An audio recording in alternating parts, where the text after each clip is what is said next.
L'Union européenne déterminée à appuyer la RDC dans l'amélioration de soins de qualité. Le directeur général adjoint de l'hôpital Saint-Joseph est venu palper du doigt l'état d'avancement du programme de renforcement de cet établissement hospitalier. Plusieurs activités ont été déjà réalisées dans le cadre de ce partenariat, notamment le centre de traitement Covid, la prise en charge médicale, nutritionnelle et psychologique des patients Covid-19, pour ne citer que cela. Au cours de sa mission en République démocratique du Congo, Bernard Contin, directeur général adjoint de la division Afrique du service européen pour l'action extérieure, s'est rendu à l'hôpital Saint-Joseph de Limete où est mis en œuvre un grand projet de l'Union européenne. Lancé en mai 2020, ce projet consiste à apporter un appui en gestion, en infrastructure et en matériel pour une meilleure prise en charge des malades de la Covid-19. Sur place, l'émissaire européen et sa suite, dont l'ambassadeur de l'Union européenne au RDC, Jean-Marc Châtaignier, ont eu droit aux explications dans les moindres détails sur l'évolution du dit projet, tant par l'équipe Enabel chargée de la mise en œuvre que par celle de l'hôpital. Bernard Contin se dit satisfait du travail réalisé.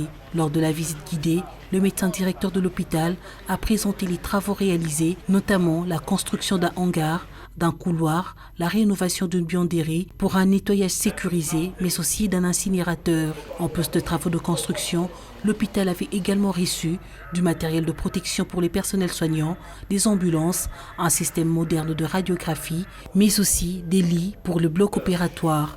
Bernard Contin a par la même occasion prêté une oreille attentive aux doléances des responsables de cet hôpital. Je pense qu'on peut être satisfait par rapport au travail qui a déjà été développé, les améliorations qui ont été apportées, tant pour ce qui concerne, je le disais, la réponse à la Covid-19, mais aussi d'autres travaux d'infrastructure à l'hôpital. Maintenant, c'est un projet qui est en cours, donc qui n'est pas terminé, puis il y a toujours des améliorations à apporter, et voilà, nous avons reçu quelques doléances que nous allons examiner. Parmi ces doléances, il y a la reconfiguration de l'hôpital pour une circulation plus fluide et sécurisée des malades.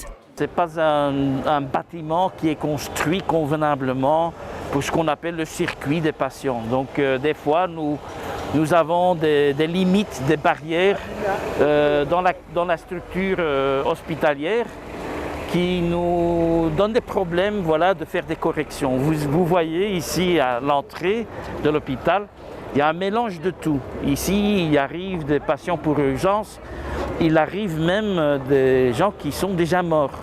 Donc tout vient au même point. Ce n'est pas bien pour un hôpital, ça doit être bien organisé. Donc ce que nous avons fait, c'est cet hangar qui est devenu le point de dépistage de tous les patients qui entrent à l'hôpital. Outre la réponse à la Covid-19, ce projet, financé par l'Union européenne à hauteur de 5 millions de dollars américains et exécuté par l'Agence belge de développement, vise à d'ici 2 ans d'arriver à un fonctionnement optimal de l'hôpital à un prix abordable pour la population avec l'instauration d'une subvention aux soins pour les malades.